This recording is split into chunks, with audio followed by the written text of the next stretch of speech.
Fala galera, sejam bem-vindos a mais uma aula de direitos reais. Vamos falar aqui hoje de uso capião. Então aqui, ó, de forma bem sucinta, para quem tem aquelas dúvidas, professor, o prazo, como funciona, vamos lá. Primeira hipótese de uso capião, vamos falar do uso capião extraordinário. É aquele previsto no artigo 1238, que é o mais amplo. Ou seja, a pessoa não tem boa fé, ela não tem nenhum tipo de título justo que corrobore com a ideia daquela aquisição, então é aquela assim, invadida, a pior das piores. Qual que é o prazo para que se reconheça o uso capião da pessoa? Bem, nesse caso, o prazo do uso capião será de 15 anos. A pessoa, então, ela exerce a posse mansa e pacífica, ininterrupta, por 15 anos, e aí independe se ela agiu de boa fé ou de má fé. Agora, veja, essa norma ela pode ser flexibilizada. Em que sentido? Se o camarada, mesmo agindo de ausência de má fé, ele não estava lá de boa na lagoa, ele invadiu a unha cebosa característico. Se eventualmente ele entra e estabelece lá a sua devida moradia ou dá um caráter produtivo àquela terra, neste caso pode haver uma redução de 15 para 10 anos. Então, presta atenção nesse requisito, 15 e 10, extraordinária, independe de boa fé ou título justo, justo título, beleza? Bem, a segunda é chamada de ordinária, sua previsão está no artigo 1242 e nós vamos falar sobre prazo daqueles que agem de boa fé e têm um justo título. Ou seja, veja, ele foi lá e fez a aquisição e aí, posteriormente, a matrícula foi cancelada. Teve um vício naquela matrícula. Então, nesse caso, por ter agido de boa fé, nós temos um requisito mais brando. Então, posse mansa, pacífica, ininterrupta, esse animus domini, né, exercer a vontade de ser dono. Nesse caso, o prazo vai iniciar em 10 anos. Mas, assim como no caso da extraordinária, na ordinária nós vamos ter a redução caso à parte de uma devida destinação, seja para a questão de estabelecimento de moradia ou para a ideia produtiva. A norma não vai falar sobre limitação dos tipos de uso capião extraordinário e ordinário. Agora, o uso capião ele também pode ser especial. E aí, especial ou constitucional, nós temos uma previsão específica. O artigo 183 da Constituição, cumulado com o artigo 1240. Nós vamos falar da possibilidade especial de imóvel urbano. E aí, nestes casos, nós vamos ter agora algumas limitações e mais requisitos. Vamos começar do começo. A natureza costuma ser cobrada em concurso, é chamada de pró-mísero, ou então pró-moradia. E já vem a dica. A ideia dessa modalidade de uso capião é que a pessoa entre no imóvel e estabeleça a sua moradia. O prazo é 5 anos de exercício de posse mansa, pacífica e ininterrupta. O máximo que pode ter de área é até 250 metros quadrados. Não pode ter outra propriedade. Pode ser utilizada apenas uma vez. E a ideia dessa modalidade é que se estabeleça a sua moradia. Ao passo que, se eu estou falando daqui da ideia de moradia, nós também temos aquelas destinadas ao labor, ou seja, pro labore. Fundamentação 191 da Constituição e 239 do Código Civil, que vai dizer o seguinte, olha, eu posso ter reconhecido o direito de uso capião em terras de até 50 hectares, desde que eu esteja na posse mansa pacífica pelo prazo de 5 anos, não tenha outro imóvel e eu dê uma destinação produtiva a esse imóvel. Então a ideia é pro labore e pro moradia, prazo 5 anos, beleza? Qual é a grande diferença das modalidades especiais para extraordinária e ordinária? Porque, veja, aqui nós vamos bater muito sobre os requisitos específicos, sobretudo sobre a sua destinação. Nós temos ainda também a questão da limitação do espaço que pode ser reconhecido no uso capião. Ao passo que nas outras demais modalidades, eu vou verificar boa-fé e justo título, o que nós não estamos enfrentando nesse caso. Beleza? Aqui nós vamos falar sobre a destinação daquela moradia, daquele espaço, daquele local, daquele terreno. Nós temos ainda a ideia de uso capião familiar. E aqui nós temos lá no 1242A. E então, aqui nessa modalidade, 240A, nós temos uma ideia específica sobre como que deve ser, como que vai funcionar no seguinte caso. Uma pessoa mora com outra porque vive no regime de casamento ou de união estável. As duas estavam ali na posse naquele momento, mantinham aquela união, quando uma delas abandona esse lar. Esse abandono do lar e o exercício da posse exclusiva por uma delas, no período de 2 anos, começa a dar indícios dessa modalidade do uso capião específico para a modalidade familiar. Neste caso, também temos a limitação dos 250 metros quadrados, até 250 metros quadrados, mas o prazo vai ser de 2 anos. Então, veja, nós temos uma redução do período do prazo, a posse tem que ser exercida exclusivamente pelo ex-companheiro, ex-cônjuge, não pode haver outro imóvel, tem que ter havido o abandono daquele imóvel por o cônjuge que saiu. Então, quando te perguntarem, professor, se eu sair do meu imóvel, eu vou perder minha casa? Não, tem que haver a ideia de abandono, a pessoa some, sumiu, foi comprar cigarro e nunca mais voltou. Então, esse é o camaradinho que abandona o lar. 2 anos, não pode ter outro imóvel, e a ideia de até 250 metros quadrados, beleza? Modalidade de uso capião extrajudicial. Professor, mas o uso capião não depende necessariamente de uma sentença? Bem, antes do CPC de 2015, de fato a gente falava da ideia de uma sentença que não condena alguém ao uso capião, ela declara, ela reconhece que a pessoa exercia posse mansa e pacífica por determinado tipo de período. Então, nesse caso, é uma sentença meramente declaratória, ao passo que, no caso do uso capião extrajudicial, eu não tenho uma sentença. No uso capião extrajudicial, eu vou reconhecer vontades. Lembra, cartório não é local de litígio, é local de comunhão de vontades, comunhão da intenção das partes. Então aqui, embora o uso capião extrajudicial seja bem rico, é pouquíssimo utilizado, tem alguns requisitos próprios. Para deixar mais abrangente o vídeo, eu não vou entrar propriamente, porque é um instituto que ainda está amadurecendo e cada vez mais novas regrinhas sobre eles, tá bom? Bem, regra geral que eu quero que então vocês internalizem aqui, o uso capião, como regra geral, se dá por meio de uma sentença declaratória, beleza? Ela não vai condenar alguém ao uso capião, ela vai reconhecer um estado de posse, um exercício como foi ao longo do período de tempo. Bem, para a gente deixar aqui outro conceitozinho que é muito comum as pessoas confundirem. Matrícula, registro e averbação. Forma bem objetiva, simples. Matrícula é o CPF do imóvel. Então, matrícula é a ideia originária, onde vai ter pormenorizado ali, onde que são os limites, toda a ideia de onde está estabelecido, o que tem naquele imóvel, isso nós vamos chamar de matrícula.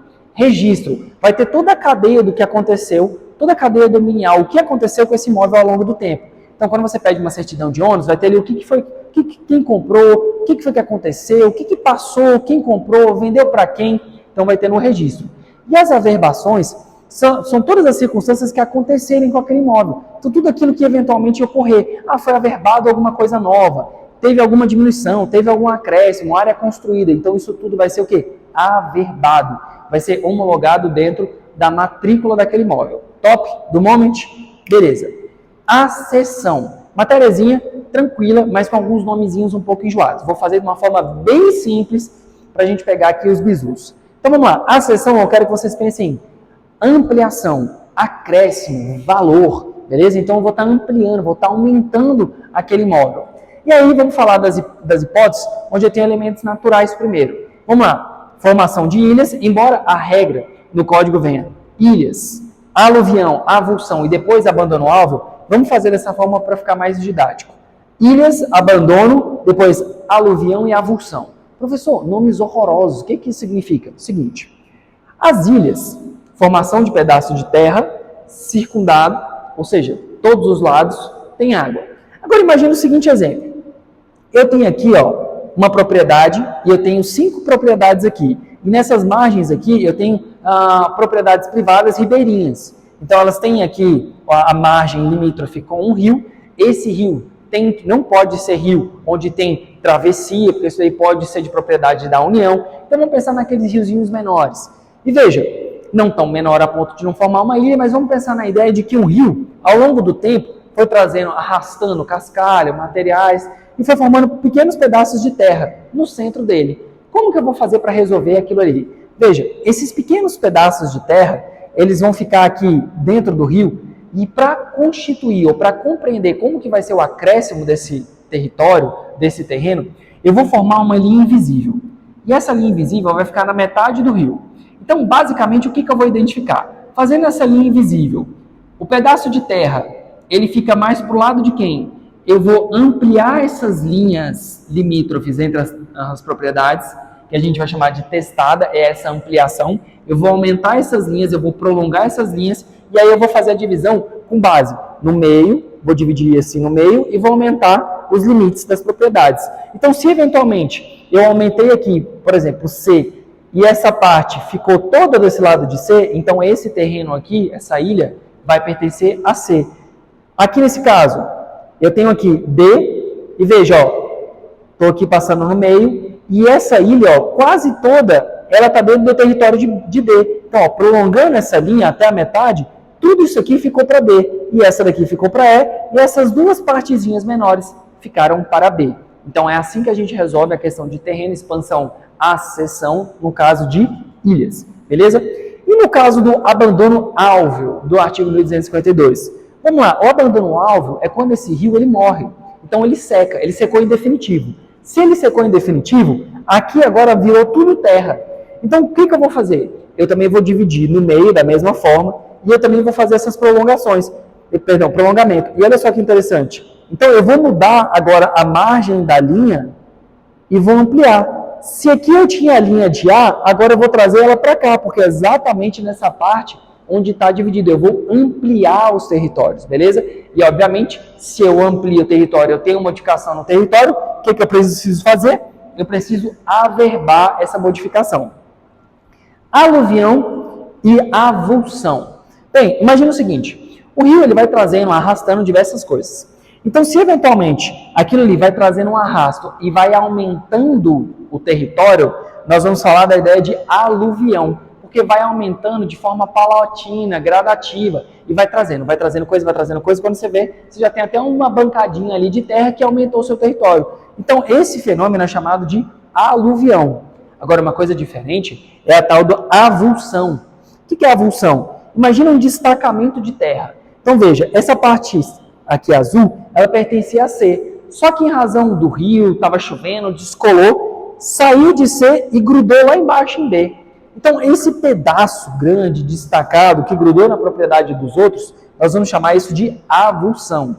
Um lado interessante é que o código prevê a possibilidade de discussão sobre B indenizar C, porque C perdeu o território ao passo que B ganhou. E aí, em razão da possibilidade de reconhecer enriquecimento sem causa, é sim discutida a possibilidade de indenização.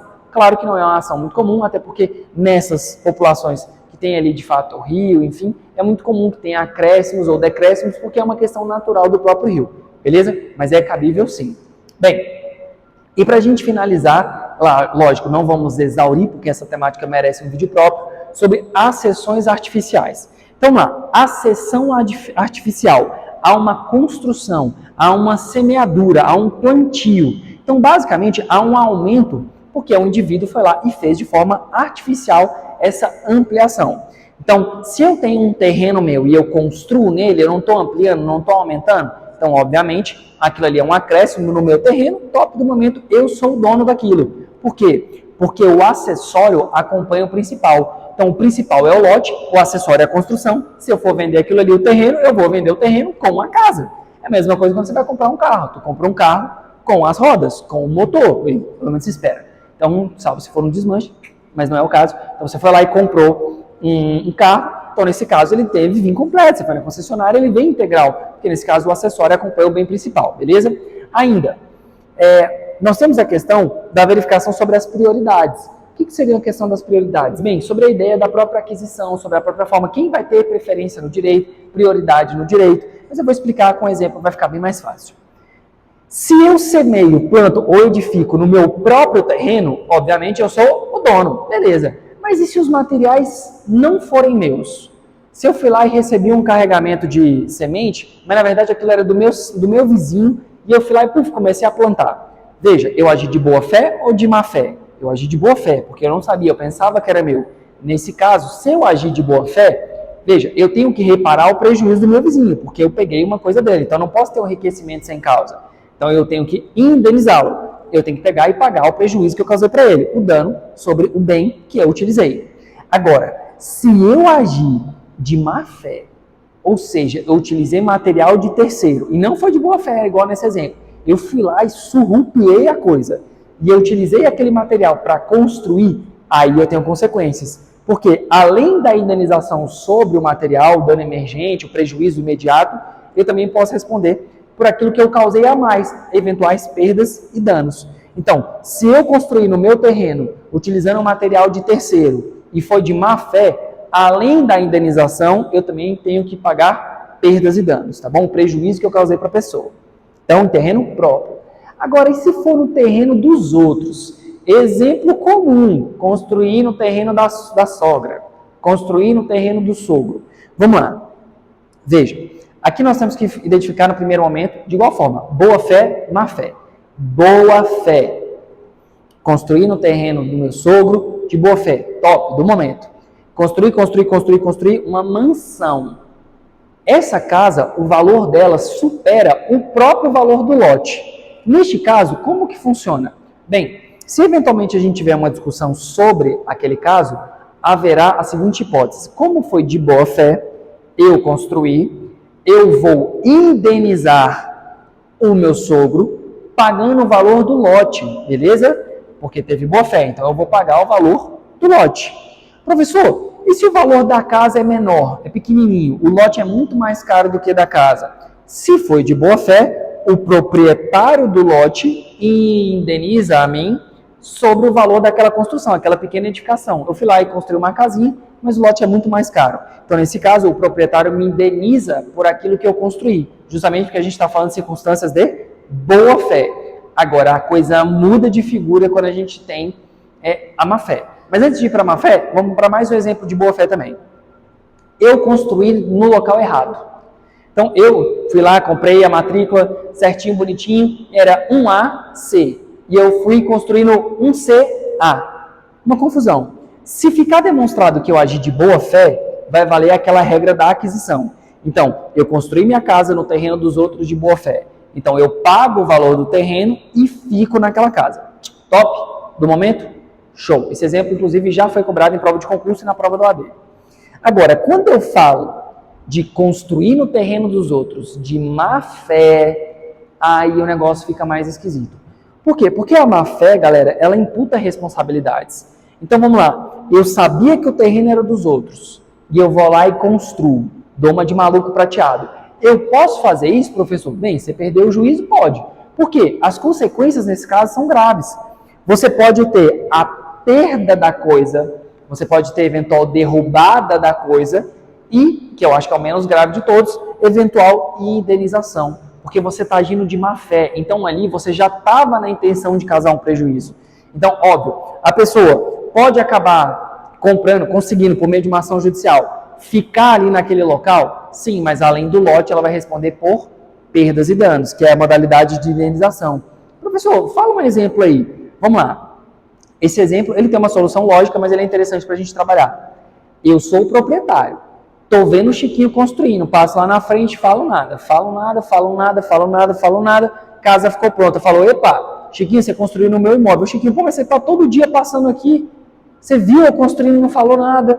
Então, veja, eu, proprietário, vi construindo no meu imóvel. Eu agi de boa fé ou de má fé? De má fé. Porque eu vi aquilo ali ocorrendo e não fiz nada para impedir. Então, nesse caso, eu agi na sacanagem. Eu agi na má fé. E o Chiquinho, ele estava ali construindo, ele até podia saber que ali não era o terreno. Então, os dois estão meio que agindo de má fé. Nesse caso, nós vamos fazer uma compensação de danos. Então, vai haver a indenização sobre o meu lote, obviamente porque ele construiu no meu terreno. Então, eu não vou poder pegar e exigir a perda da coisa, porque eu também sabia. Eu não posso exigir a perda. Eu vou ter o quê? A reparação sobre o valor do lote. Beleza? Porque é vedado o enriquecimento sem causa. Agora, a gente vai trabalhar isso lá na frente. Se eventualmente extrapolou o terreno do vizinho, foi para além, pode derrubar, tem que pagar a indenização, tem que pagar a diferença do acréscimo e do decréscimo do outro? Sim. E aí a gente vai trabalhar numa aula específica sobre isso, beleza? Então, quem curtiu a aula, deixa seu like e até a próxima. Tamo junto.